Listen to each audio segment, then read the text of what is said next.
Welcome to the Floridaville Express. This show is hosted and produced by the team at Rocket Ship Consultants, and it's based on our popular podcast, The Floridaville. The Floridaville Express is a condensed show with all the elements Floridaville audiences have come to love. Each week, we highlight people who are making an impact on Florida. We interview entrepreneurs, politicians, authors, small business owners, professionals, and people who are making our Sunshine State shine. I'm Jean Curtin, an attorney, certified mediator, and business partnerships director with Rocket Ship Consultants. And I'm Joy Tootle. I'm an attorney, a content creator, video show producer, podcast editor, and the operations director for Rocket Ship. We're a strategic communications firm, and our mission is to launch your business or organization to the next level. Our guest tonight is Ted Fischer, CEO and co-founder of Ageless Innovation. Welcome to the show, Ted. Thank you so much. Thanks for having me. I should probably announce that I'm not an attorney. You can play one tonight. Okay, good. Ted, what is Ageless Innovation and how did it come into being? Yeah, so Ageless Innovation, I always start with our purpose, which is to reimagine how we positively live and age together by unleashing the power of play. We're basically a product company, an experience company, trying to use the fun, joyful, playful side of aging in a way that helps positively impact the way people are living their lives. And so the short story is about 6 years ago, I was brought into Hasbro, one of the world's largest toy companies, to think about ways to leverage their assets in new markets and new channels. And our team was tasked with thinking about, what basically meant not, in the toy aisle, for in big box retail, which is what they didn't need anybody to do. They're very good at that. But they thought there are other markets where the things that they were really great at, would probably add value. And so I looked at their assets, not just as their brands, but as their ability to engage and gamify and create meaningful connections and those type of things. And so we chose health and wellness as the biggest bucket where we wanted to focus our attention and think about, were there unintended end users to the products that Hasbro had created in the past or unintended end uses? After doing a bunch of research, we found that about 20 years earlier, there was a product that was actually created for 4 to 8-year-old girls. That was an animatronic toy. And about 15-20% of the reviews were mom not buying it for their 4 to 8-year-old daughter, but buying it for an aging loved one. And so we dug into that insight, and we found after speaking to older adults all over the country in this sort of what I call guerrilla marketing research project that we did, that there were two things. One, older adults wanted more play and fun and joy in their life, unequivocally. Almost everyone to the T said the same thing. And two, there was a real need for interactive companionship. There was a lot of loneliness and isolation and other things that were, impacting older adults as we go through this incredible boom right now with the, baby boomers turning 65 and over. Today there's 50 million Americans over the age of 65, and then by 2050 there'll be 100 million. So you see those numbers increasing, and with that, unfortunately, these issues like loneliness and isolation and dementia, and Alzheimer's are growing exponentially as well. And so as we leaned into the insights, we did a lot of research, and we realized very quickly that we at Hasbro were not experts in older adults. So we decided that the only way to figure out what they really wanted was to go out and ask them. So our products today, we launched a line of companion pets. They're animatronic or robotic pets that have, I think, realistic features. And the feature set that we created were all things that we heard from older adults. Things like our bark back technology in our puppy, which, it's sound activated. So when you talk, it listens and then it barks back in sort of a similar length to the, so you're basically interacting. In our cat.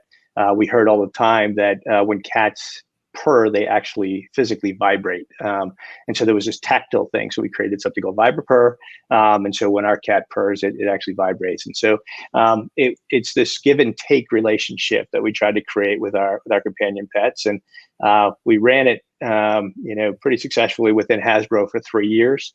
And then we got the opportunity, my team and I, to sort of take it outside of Hasbro. We did a management spin out, very friendly with the company, and created Ageless Innovation. And then we acquired the Joy for All products. And so for the past 3 years, we've been running the company as our own company and working with great partners like the state of Florida. And it's been an incredibly fun ride so far.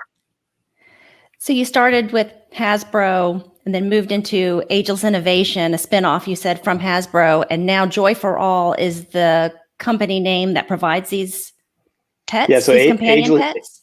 Ageless Innovation is the company, and the brand is called Joy for All. Brand, So okay. when we were at Hasbro, we launched the Joy for All brand. And so when we left and we started the company Ageless Innovation, that's what acquired the brand from Hasbro. And so now we own it 100%. And it's the Joy for All line is now about to expand. So it's pretty exciting. That is exciting. And I love the out-of-the-box thinking to get where you've gotten with these companion pet cats and pups. Can you tell our audience a little bit more about these furry robotic pets, what they do, the important work they do? And maybe you can show us, looks like you have a little pet beside you there. Yeah, I do. If I could turn him on, but then I'll turn him off because no one will pay attention to me if he stays on because so this is our freckled pup, and he's cute. Yeah, he's a good boy, and I think there's a lot of people that he makes happy. I'll talk a bit about the feature set outside of the ones that I talked about. What we were really going for was the opportunity for people to experience this joy and companionship. The epidemic of loneliness and isolation was happening well before the pandemic, but the pandemic showed an incredible spotlight on it. And what we knew is that as people moved further from their families and families separated a little bit further, there's less and less interaction. People get older, they move into new residential situations, they can't have their old pets.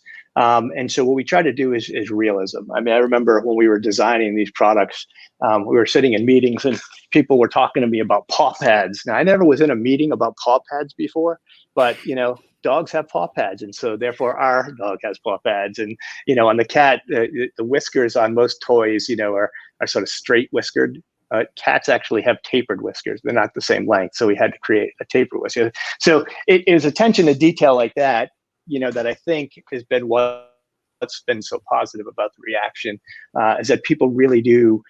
They receive these pets, they name them, and the magic starts to happen, and they bond with them, they form relationships. And we're not trying to fool people into thinking that they're real. What we're trying to do is really address a need, and the need is really just need for interactive companionship. And so, listen, if you could have a real pet, we think that's fantastic, and that's great. What we do know is there are a lot of people who can't.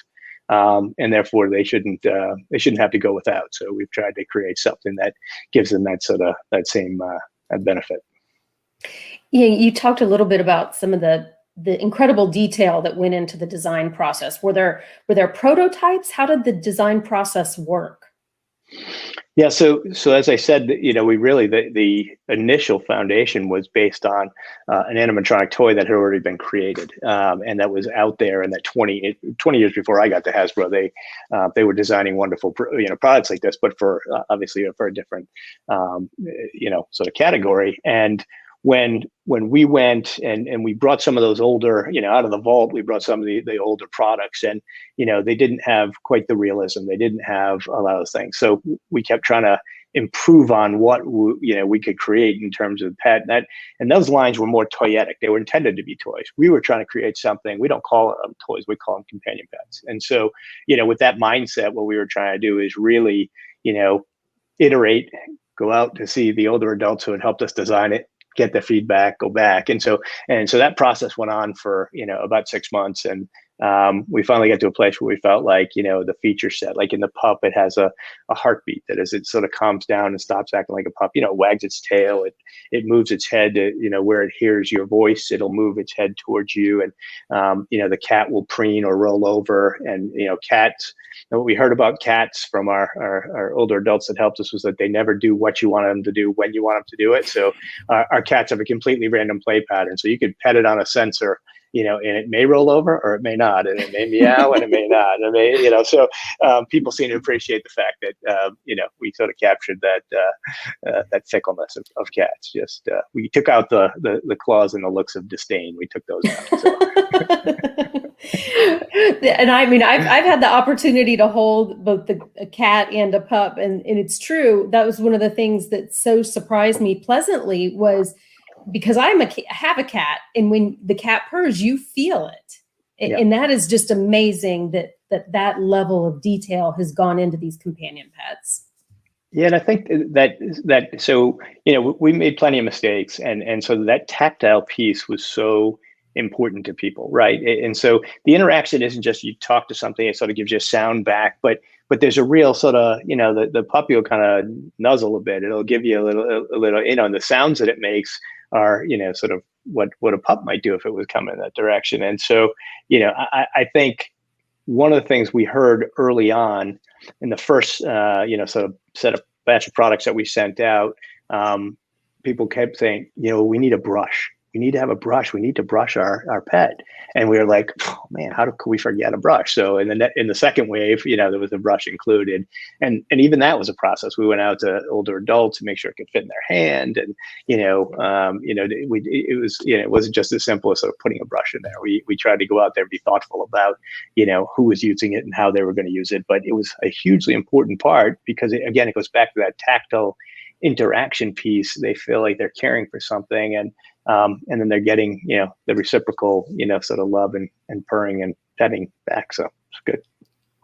Great. We're going to take a very quick commercial break, and when we come back, we're going to learn more about Ageless Innovation's Joy for All companion pets.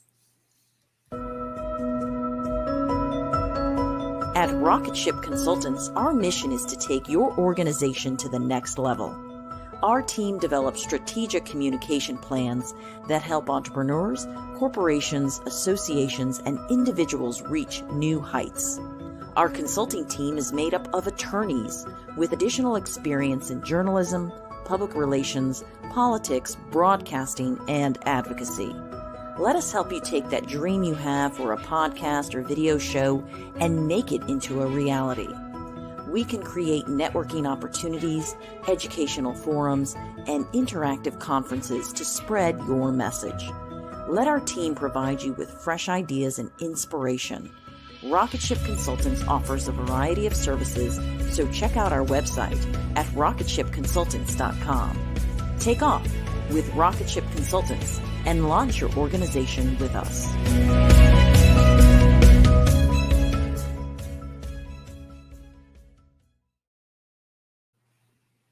Welcome back to the Floridaville Express. Today, we are speaking with Ted Fischer. He's CEO and co-founder of Ageless Innovation. And Ted has shared with us about Joy for All and the robotic companion pets. Can you tell us more? What were the customer reviews of the cats and the pups? Yeah, so we launched in 2015. And actually, we were slated to launch at the beginning of 2016. We were a little ahead of schedule. We launched the cat first. So in fourth quarter of 2015, we launched, and it was going to be Hasbro's first ever product only sold online. So we weren't going to, because it's a different aisle, right? And to this day, in most places, there's not really an aisle for our product, right? But we've addressed that issue. But going back to sort of that launch period, about 2 weeks before launch, I had this nightmare that no one would ever go to a place called joyforall.com and buy anything. So we convinced, I called our folks who sold into Amazon. I said, do you think they would just buy a couple and put it on there and just say also available on Amazon to give it a little credibility? And so they thought it was a great idea. They took, a bunch of them in. We launched, we got a ton of great media and press about it, which was very positive. And Amazon sold out in 48 hours. And 48 hours, I had an order for like 5 times or 10 times what the original order was. So I thought that was it. We hit the jackpot. But what that enabled is for us to get customer reviews pretty quickly, as Amazon users are apt to do. And they were, even to this day, with tens of thousands now, we're 80-something% 5-star and over 90% 4s and 5s. And what we spend a ton of time as a team reading the testimonials and the reviews, good and bad. Luckily, they're mostly good. And what I say all the time is, listen, when I was at Hasbro, Nerf was, one of the hottest brands, still is obviously one of the hot brands. But when you read the reviews on Nerf, it's kids and they love toys and they love playing with Nerf blasters and they love to. But when you read the Joy for All reviews, literally you did it with a tear in your eye. Like they'd make you cry. They were like, people were talking about this incredible impact that this, what I consider a very simple product, was having. And really what I attributed to, and as we were doing the early sort of research, I think the day that the team and I were convinced that we were on to something, we had this place at Hasbro called the Fun Lab. And the Fun Lab typically, it was set up like different rooms in your house, and when glass walls and, mirrors and product teams on one side, and brought in kids and they'd see, is it an easy get, or do you need directions, or what do they gravitate to, and all those type of things. Well, our group was obviously quite a bit different the day we brought our older adults into the Fun Lab. And there was this extra sense of joy. And even the people that work in the Fun Lab, which was a very cool job, you get to see, kids playing with toys just about every day and the new concepts, that kind of stuff. It was, the two women that run the lab basically said, this was one of the best days we've ever had. And we were trying to figure out what it was. And the reality is kids love to play with toys, but they expect it. The added joy the day that we brought our population into the Fun Lab was not just that they were having fun, they were so excited that someone was thinking about them in this way, in a way that, honored the fact that they want to play and they want to have fun and they want to do these things. And so we left that Fun Lab that day thinking, there is something here, the magic, the spark, the enthusiasm, the excitement. And so, fast forward to today, at least once a week we get together and everybody picks like a review that they found somewhere, a letter or a testimony that came in, and we sit around and we read them, and it keeps us grounded and why we do what we do. It's a pretty happy place to work, which is fun. But it really is meaningful and impactful, and we never take that for granted, and it never gets old. It's really such a blessing. Is there research that supports the anecdotal evidence about how effective the companion cats and pups are? Yeah, so we were really surprised in the first couple of years. There was a ton of anecdotal evidence that talked about the positive impact, and that started to catch the eye of clinicians and academics who were seeing these pets pop up in places where they typically weren't, with some really interesting, sort of impact on folks with Alzheimer's and dementia, and folks who had been chronically depressed or lonely or isolated, those type of things. And so we now have probably a dozen published, peer-reviewed, journal or academic or clinical papers that have been written, really validating the impact on those use cases. The biggest of those was done by United Healthcare and AARP, with a pretty significant population focused on people who had self-identified as lonely or isolated inside of their Medicare population, and the outcomes were just fantastic. I mean, on our website, you can read, we have a white paper that sort of summarizes, the 10 or 12 research publications, and then you can access the full research papers if you're interested. But it's really validating in terms of, and I think it's been one of the key ingredients to our success in the state, partnerships like the state of Florida. So you just mentioned the important partnership you have with the state of Florida, the Florida Department of Elder Affairs. Tell us a little bit more about that. Yeah, so I was fortunate. Secretary Pridham and I spoke.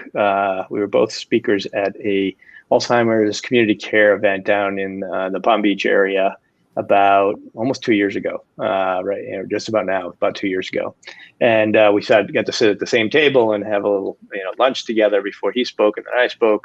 And he was very interested in what we were doing, and, thought it was unique and different and sounded great. And there were some, folks in the audience who stood up and talked about how they were given one of these and it changed their, this one woman gave a story that I think would have just made anybody cry. And so we stayed in touch for a year, and then the pandemic happened. And Secretary Pridham reached out to me and said, listen, we're about to face a larger epidemic inside of the pandemic of loneliness and isolation with our older adults in the state of Florida, and we need to do something. We've got a great program going. We got 2 or 3 different ways that we're going to try and help keep our older adults connected. And we like, the Joy for All companion pets to be part of that. And it has been the most, and certainly one of the most meaningful partnerships that we have. And they've, Florida has made it available to those who self-identify as lonely or isolated during this time. And it's been going on for just about a year right now, and has become a very significant and meaningful partnership. And it's led to a number of other partnerships thanks to the advocacy of Secretary Prudhomme and the office. So it's been a great partnership. So you do have other partnerships with other states across the country? We do. It started, New York and Florida were first. And we started talking about it quite a bit in those early days of COVID, because other states were, dealing with the same loneliness and isolation issues. And, we all wanted to help those most in need. And so they started speaking about it on their weekly calls with other, heads of or secretaries of Office of Aging. Every state calls it something different. But in those meetings, Greg and Secretary Prudhomme, they couldn't say enough about the immediate impact that they were seeing in these programs. And so that led to, Alabama, and then Hawaii, and now we have 17 state partnerships and growing.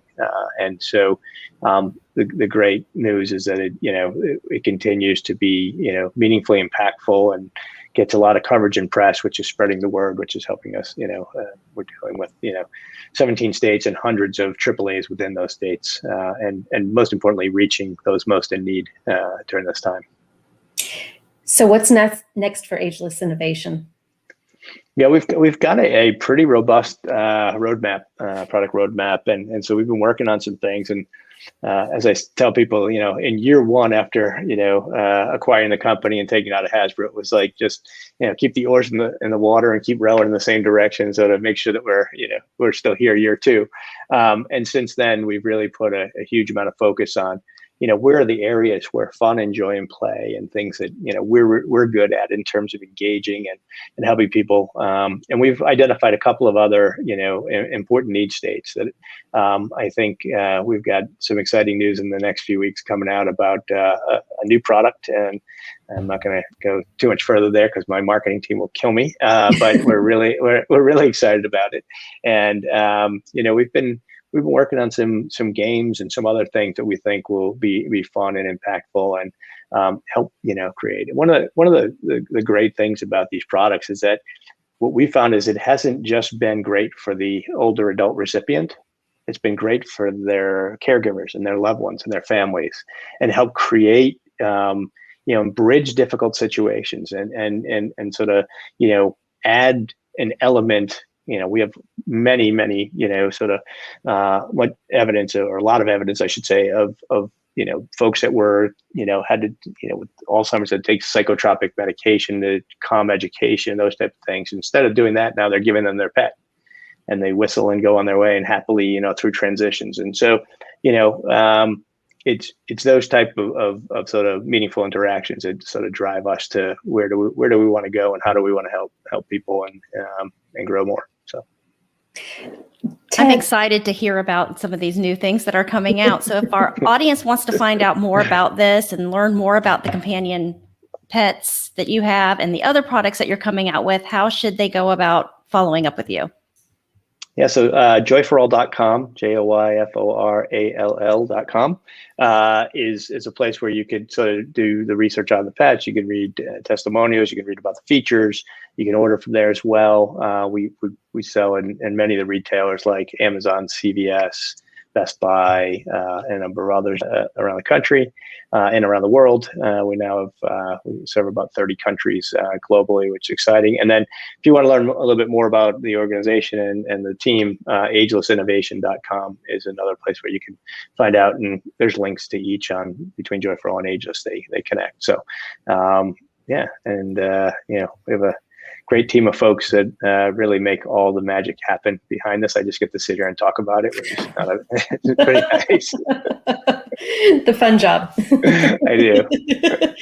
Ted, thank you so much to you and really the entire team at Ageless Innovation. This is such important work, combating isolation and loneliness, and truly bringing joy and fun to people of all ages as well as their families. It's just great work and exciting, and we're thrilled that you joined us tonight, and can't wait to hear about your new launches, whatever those might be. Well, thank you so much. Thanks for having me, and I love our relationship with the state of Florida, and nothing makes me happier that we're having impact with lots of your residents, and we hope to be doing that together for a long time. So thank you. Thanks. Well, that wraps up tonight's episode of the Floridaville Express. Be sure to tune in Monday nights at 8 p.m. Eastern to catch our show live. Next Monday, we'll be speaking with Sharon James, CEO and founder of Impact Food. And remember, you can watch previous episodes of the Floridaville Express on our YouTube channel and on Facebook. Have you been looking for a way to expand the strength and reach of your company's brand? Well, Rocket Ship Consultants can help you with that. We can create a video show or a podcast like this one for you. Also, we have some sponsorship opportunities available if you'd like to sponsor our show. We can highlight your company or organization, and this will create positive long-term brand awareness. It's just one tool to keep your organization connected and relevant. We have a variety of sponsorship packages to meet every organization's needs and budget. Reach out to us if you know of someone who would make a great guest for the Floridaville Express. We love highlighting people and organizations making a positive impact on Florida and in our community. Have a wonderful evening, and we'll see you next time.